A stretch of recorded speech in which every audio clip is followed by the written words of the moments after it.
Welcome to Sidewalk Talk. I'm Steve Fortunato. The COVID-19 pandemic has cost many Americans their jobs. What about those that were unable to work before COVID-19 because of a disability, or if they've become disabled since? Is Social Security disability still an option? The answer is yes, and we talk about it with a Social Security disability attorney on this edition of Sidewalk Talk. I'm joined by attorney Chris Grover. He's part of the Jeffrey Freedman attorney's practice. He specializes in Social Security disability, and joining us from his Kenmore home, his kitchen. How are you? Nice to sit down with you, counselor. How are you? Good morning, Steve. I'm doing well. Thanks for having me. So you specialize in Social Security disability. Before we get into what's happening now and how you're dealing with the pandemic and getting work done as a lawyer, talk to me, explain, let's make sure we understand what Social Security disability is, because I know there's SSDI, there's SSI. What does it all mean? What is it that you guys do for clients? Right. And so a lot of people they think of Social Security as purely retirement. At some point, I'm going to stop working and I'll be able to collect some sort of Social Security, hopefully.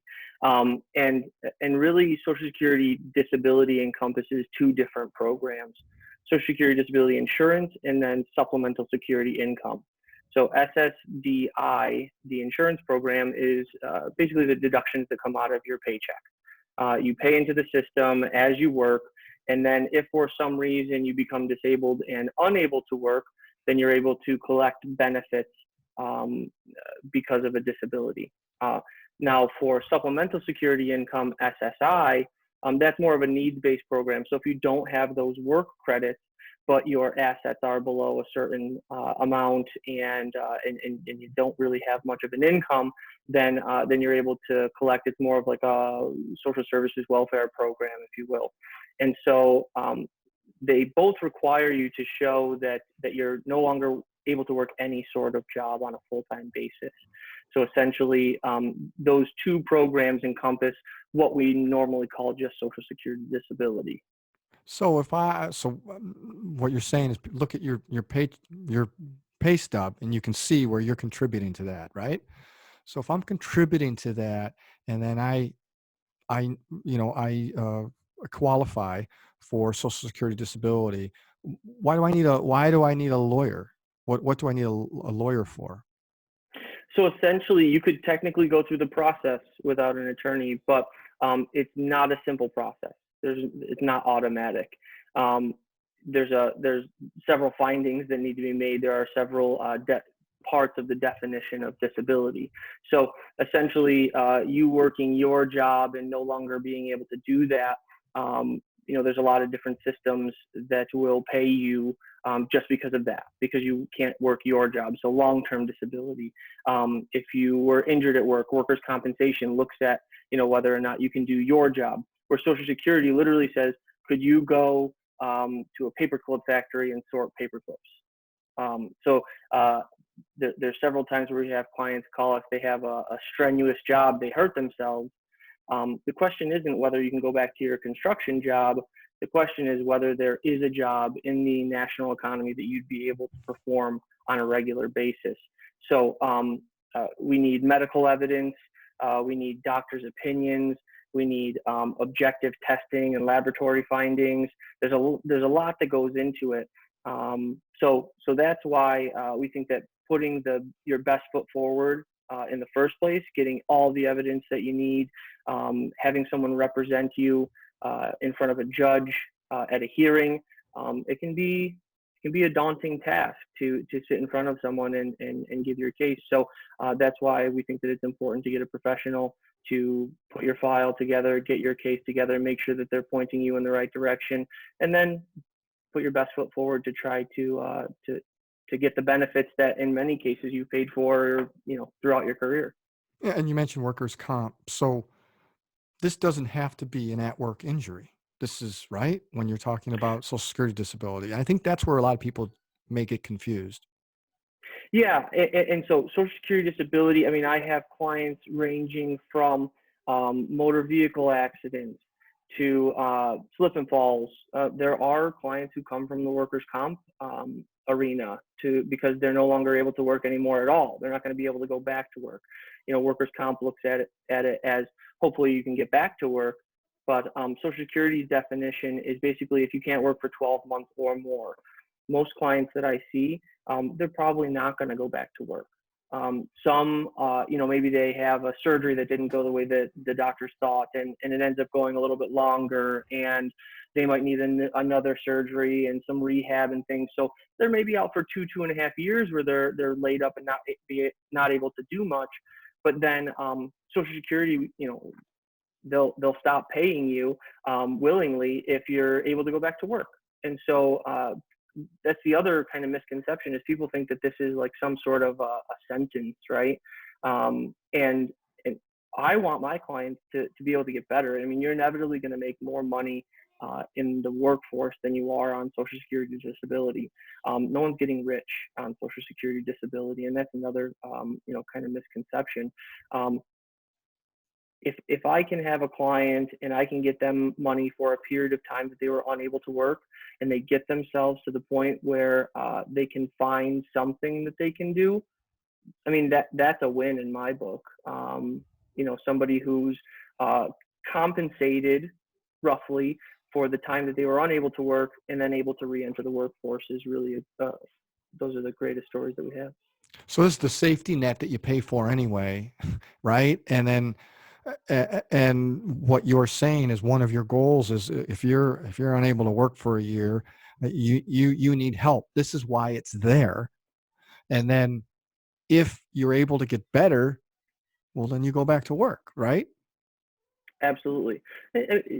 Like I said, we have clients who come from us or come to us with all kinds of ailments and impairments.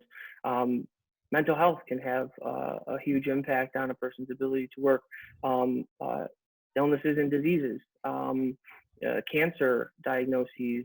There are a lot of people who struggle for a long time and then find remission. So, for any reason, if someone's unable to work for a year or more and they're covered by, and they meet the administrative kind of non-medical requirements that they've paid into the system and all that for SSDI, and then the income and financial requirements of SSI, then they're entitled to benefits. We were talking before this particular episode, and before we started recording. You mentioned you've been there at Jeffrey Freedman Attorneys for 10 years. So this is an interesting, there's all different, my dad was a corporate lawyer, right? There's all different forms of practices or all different things you can specialize in. So why are you in this particular field? Why Social Security disability? I think that the biggest reason is that, most attorneys say that, they got into it to help people. And I really feel like I'm helping people. I mean, we have clients who are really struggling to make ends meet. They're waiting a year and a half to get a hearing in front of a judge to make a decision on whether or not they're eligible for these benefits. They're trying to scrape by, put food on the table, pay their rent, keep their kids, in sports programs. Some of these stories are heartbreaking, and we legitimately get to provide them sort of a financial lifeline. If they didn't have this, then a lot of people lose a lot, even just waiting for the system. So getting to assist people in being self-advocates, in their own health, to make sure that they're getting the proper care, to make sure that because the evidence that I need also requires them to disclose to their doctors all of the problems that they're having, right? And so the more that I can impact a person's ability to manage their health and wellness, manage their medical care, make sure that they're going to the doctor, and express how important that is. We're doing really good work here. We think of lawyers as litigious, of course. I mean, you You're in the argument industry, you're in the proof industry, right? But you're also a human. It sounds to me, based on what you just said, you have true empathy for your clients. Um, when you help a client, it must be really a gratifying feeling for you. Is it a lot of gratification in what you do? Absolutely. And I mean, I think that the farther you look out at your own network, um, you see people in your life who may need to benefit from something like this, who may have benefited from something like this, and you put yourself in their shoes. And if I got in a car accident tomorrow and I was unable to get out of bed and I needed a surgery and I'm having a hard time getting around comfortably or walking uh, to the end of my driveway to get the mail, um, you start to put yourself in these people's shoes and like, what would I do? What is there for people? And whether it be a long-term solution or a short-term solution, when when you hear these people's stories and you can get the outcome that that we're looking for, um, and it allows them to get caught up on bills, to pay friends and family back that they've been borrowing from, and to kind of get their lives back in order. I mean, how don't you feel good about that? COVID-19. So, how has uh, our how has that affected how you're conducting business for your clients? How are you representing them? Are we doing this remotely like we are? Are you in front of the judge remotely? What's happening? So essentially, we're trying to keep our daily practice as as normal as possible. We're following all the guidelines by the governor's orders, and so we're doing everything remotely. And what that means for Social Security clients is that they should know that the Social Security Administration is also working remotely. The local field offices are processing applications over the phone. They're doing things by telefax and internet. They're kind of trying to make things as easy as possible. New rules are coming out. You know, there are guidelines that they're abiding by, and so the other part is the hearings. So we aren't doing video hearings, and there's nothing that's coming down yet, but they're doing them by telephone conference. They're not mandatory, so we can always ask for a postponement when this is over to try to get clients in front of a judge. But in cases where we think that it's a good idea and the clients are willing, we want to get these cases settled as soon as possible. We want a judge to make a good decision now instead of 6 months from now.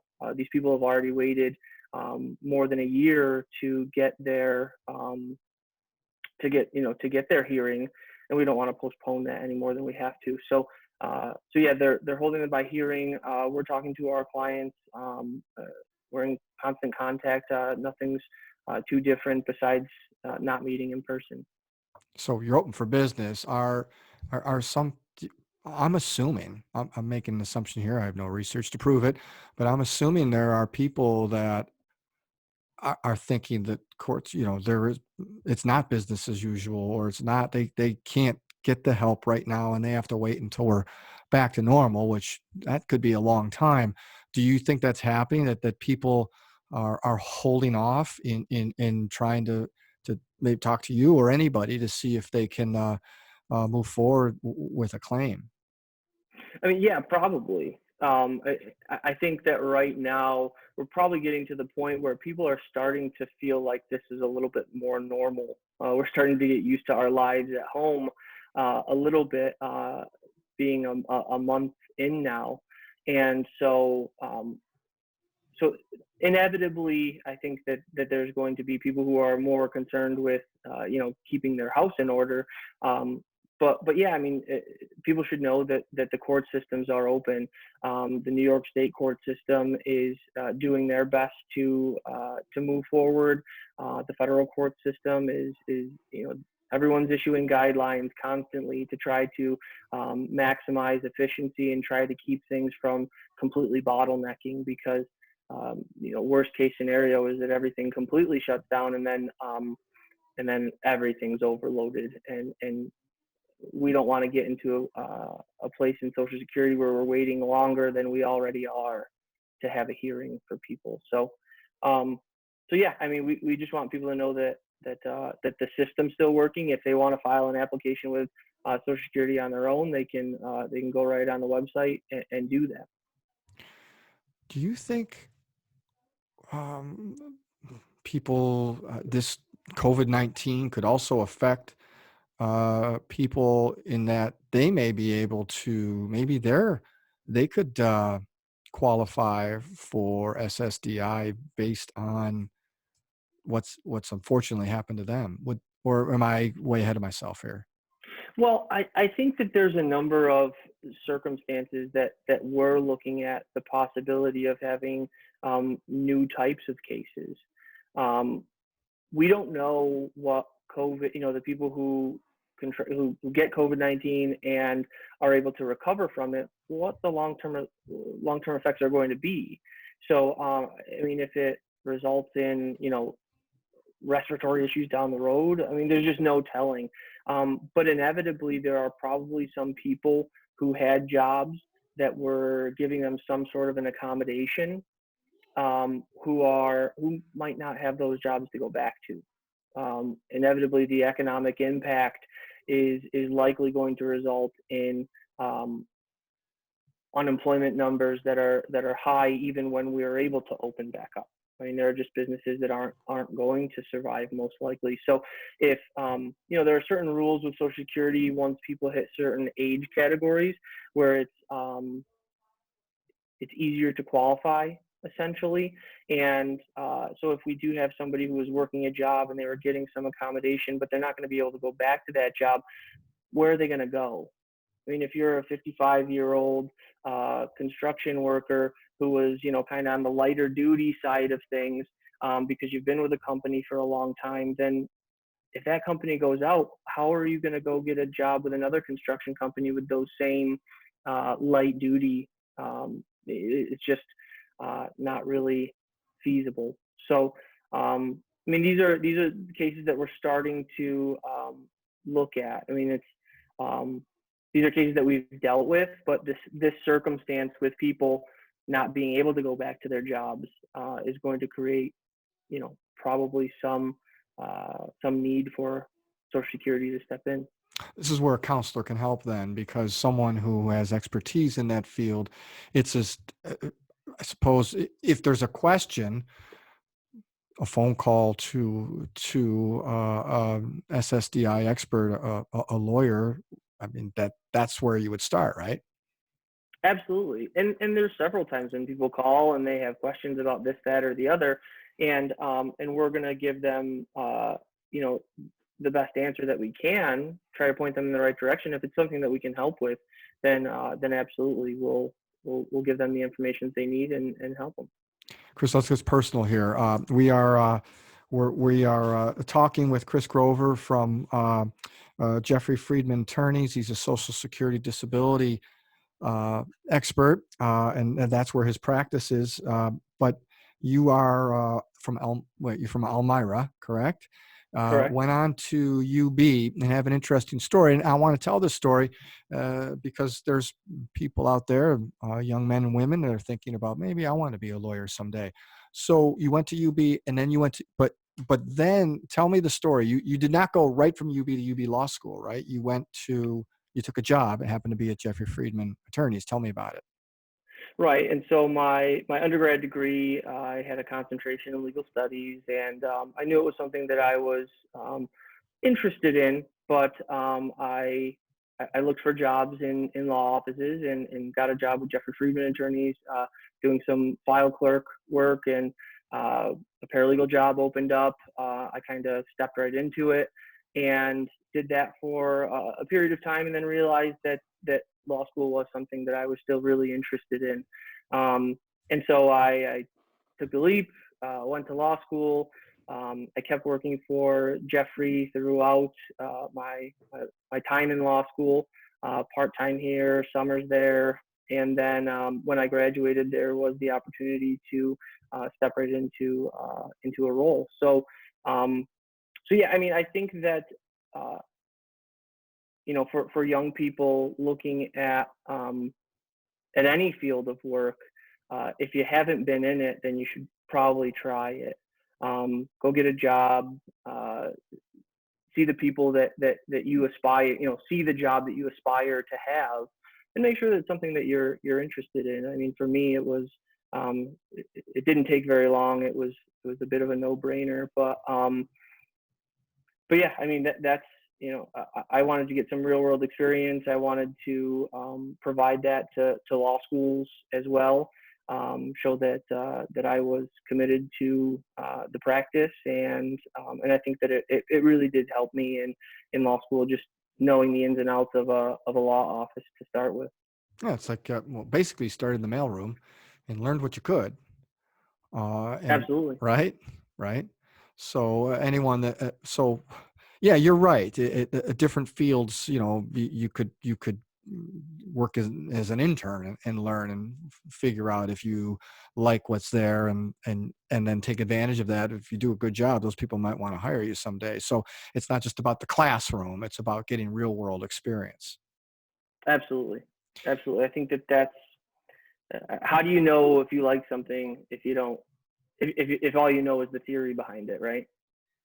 So what is it? What's the number one thing when you were there? You're like, this is it. I figured it out. This is what I want to do. I'm going to go to law school. What is it that you enjoyed so much, or thought you would enjoy so much? And obviously it's come true because you stayed with it. What is that one thing?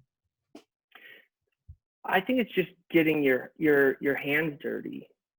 Getting in there into a file, finding the argument, spotting the issue that really needs to be addressed.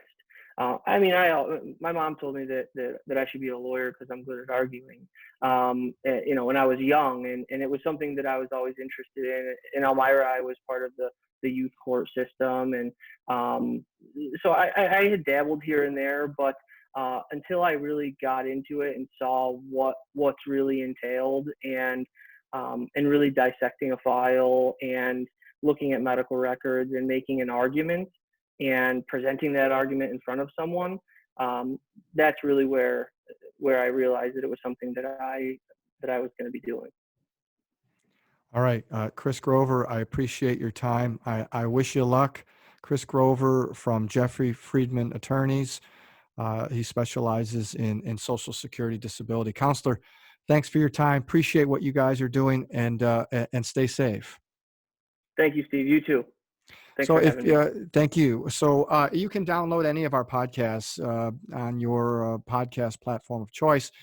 You could also watch any of our podcasts by visiting our website, shovelthesidewalk.com. And if you or somebody you know has a story that you think needs to be shared, just fill out a simple form on our website, and we'll make that a future podcast. Again, thank you, Chris. Thank you to anybody out there that's listening or watching. Thanks for participating. And I'm Steve Fortunato. This has been Sidewalk Talk.